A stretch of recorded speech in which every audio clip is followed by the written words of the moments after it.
안녕하세요, 부타나입니다.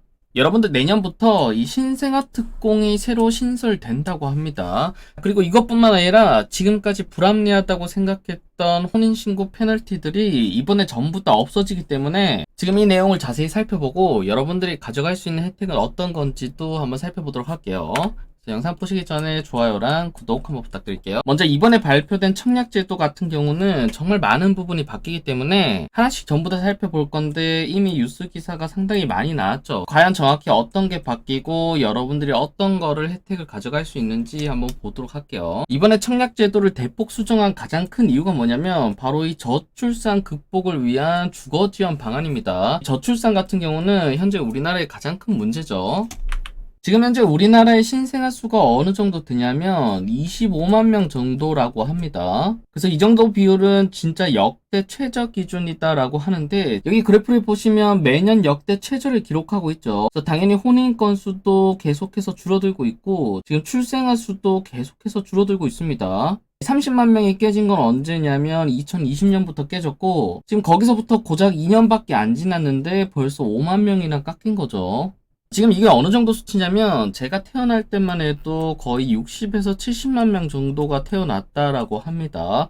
지금 거의 반토막이 난 거죠. 이렇게 반토막이 나면 어떤 게 문제냐면 지금 이 신생아들이 실제로 경제 활동을 하는 20대랑 30대가 됐을 때가 문제인 거죠. 당연히 이렇게 인구가 줄면서 지방 소멸은 빠르게 갈 것이고 도시 집중화는 좀 더 빠르게 진행될 겁니다. 그 다음에 이렇게 출산율이 낮은 이유를 조금 봤더니 주택 가격이 크게 작용하고 있다라는 거를 발견한 거죠. 마지막에 보면 저출산은 구군이 달린 문제다라고 합니다. 실제로 맞는 말이죠.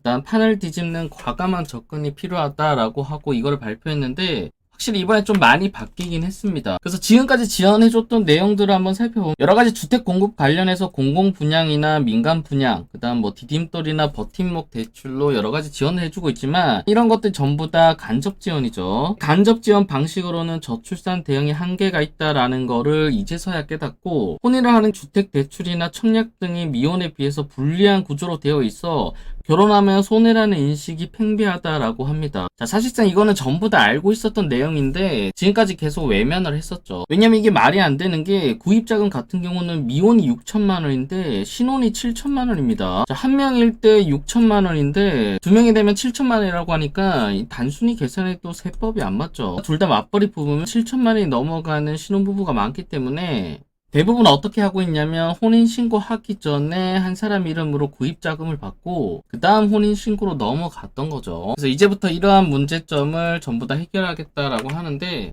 큰 그림으로 어떤 게 바뀌냐면 출산가구 주택 공급이라고 해서 이제 신생아 특별 공급이 새로 만들어집니다.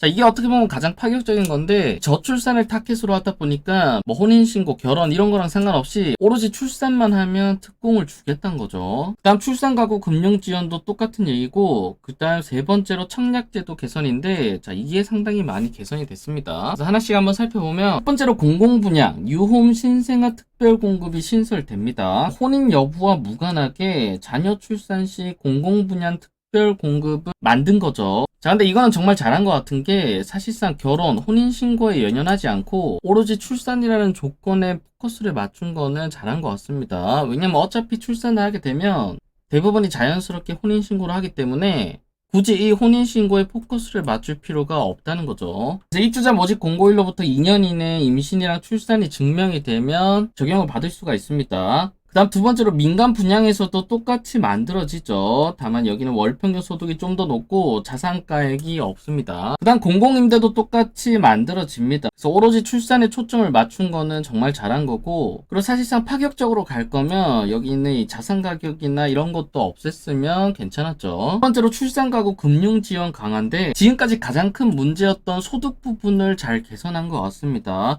왜냐면 아까 말씀드렸다시피 미혼 같은 경우는 6천, 신혼 같은 경우는 7천이었는데 누가 봐도 말이 안 되죠. 이거를 정말 합리적으로 곱하기 2에서 플러스 1천만 원까지 했습니다. 그래서 출산 가구는 1억 3천만 원 이하가 되면 받을 수가 있는 거죠.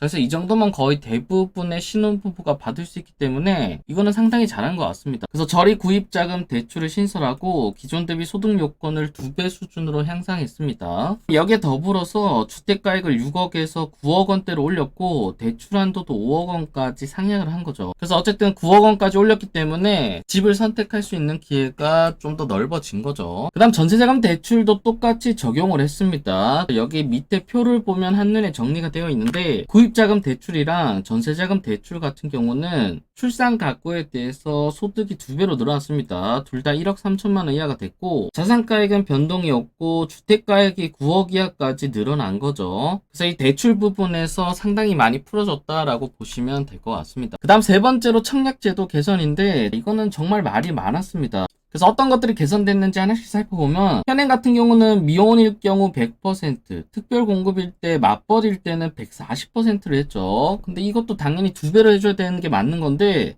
이게 이제서야 정상이 됐습니다. 자, 맞벌이 부부가 200%가 됐고 특별 공급이랑 추첨제가 만들어진 거죠. 그래서 어떻게 보면 혜택을 하나 더 줬다라고 보시면 될 것 같고 그 다음 두 번째로 이것도 정말 큰 문제였는데 이번에 진짜 고쳐졌습니다. 현재는 어떻게 되어 있냐면 자, 부부가 혼인신고를 하면 사실상 청약 기회가 한 번이 날라갔습니다. 왜냐면 각각 신청해서 중복으로 당첨되면 둘 다 무효 처리를 했기 때문에 사실상 청약 기회가 한 번밖에 없었던 거죠. 근데 이거를 이제부터는 청약 기회 2번으로 확대를 했습니다. 한마디로 이제는 혼인신고에도 페널티가 없다는 거죠. 다자녀 기준을 3자녀에서 2자녀로 바꿨기 때문에 자, 이거 같은 경우는 이제부터 눈치 게임이 좀 더 많아지겠죠. 2자녀가 있으신 분들은 신혼특공으로 가든지 다자녀로 가든지 눈치 게임을 하기 때문에 이거는 전략을 잘 짜보시면 좋을 것 같아요. 세 번째로 배우자 이력 규제 미적용. 이것도 정말 큰 불합리였는데 요번에 드디어 개정이 되는데 자, 기존에 배우자가 주택 소유나 청약 당첨 이력이 있으면 특공 신청이 불가했습니다. 자, 정말 억울하죠? 나는 한 번도 당첨된 적이 없는데 평생 한 번 쓸 수 있다는 특공을 내 남편이나 내 와이프가 한 번 당첨됐다는 이유로 사용을 못했던 겁니다. 근데 이거를 개선해서 이제부터는 배우자의 결혼 전 주택 소유나 청약 당첨 이력은 배제한다라고 적혀 있습니다. 그래서 이것도 상당히 잘한 거죠. 네 번째는 뭐냐면 오히려 더 많은 혜택을 이제 줬습니다. 지금까지 보시면 전부 다 불합리한 거밖에 없었죠. 혼인신고를 하면. 근데 네 번째는 뭐냐면 배우자 청약통장 가입기간을 합산해준다라고 합니다. 그래서 배우자의 청약통장 가입기간도 합산해서 신혼가구가 유리하게 개선을 한 거죠. 그래서 한마디로 혼인신고하면서 불합리했던 것들을 전부 다 없애고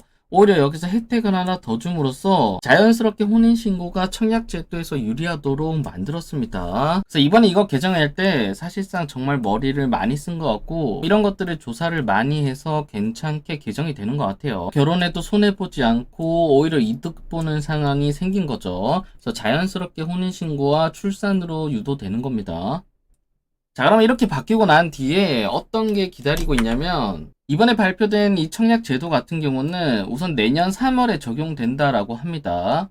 그래서 그 이후에 여러분들이 어떤 거에 적용을 받냐면 바로 서울 성동구치소랑 면목행정타운 등이 꼽힌다라고 하는데 우선 성동구치소 같은 경우는 입지적인 측면에서 상당히 좋은 거죠. 그래서 여러분들이 이런 거를 노려볼 수 있다라고 보시면 될 것 같아요. 그래서 이번에 발표한 내용을 한번 결론 지어보면 첫 번째로 기존에 불합리하던 청약 제도들을 모두 취합해서 수정한 느낌이 나는 거죠. 아마 해당 내용 관련해서 이전부터 계속해서 민원이 많이 쌓였을 겁니다. 근데 애써 모른 척 해왔는데 지금 이게 저출산이랑 맞물리면서 더 이상 내버려 둘 수가 없었던 거죠. 두 번째로 이제 결혼이나 혼인신고에 집착하지 않고 오히려 출산에만 포커스해서 맞춘 거는 정말 잘한 것 같아요. 이게 오히려 결혼이나 혼인신고를 해라라는 강제적인 요건이 아니라 출산을 하면 모든 혜택들을 주고 그 다음 지금처럼 혼인신고를 했을 때 페널티를 모두 없애고 오히려 당근을 준다면 당연히 사람들이 좋은 방향으로 가겠죠. 그래서 결론적으로 혼인신고로 인한 페널티가 거의 대부분 사라졌고 이제 혜택만 남았기 때문에 지금 신혼부부나 출산 예정 가정이신 분들은 내년부터 이 제도를 정말 잘 활용해 보시면 좋을 것 같아요. 그래서 이번에 정말 정부에서 고심하고 많은 것들을 바꿨는데 실제 이게 내년에 적용이 됐는지도 다음에 한번 알려드리도록 할게요. 그래서 오늘 영상은 여기서 마치고요. 오늘 영상이 도움 되셨다면 좋아요랑 구독, 알림 설정까지 부탁드릴게요. 감사합니다.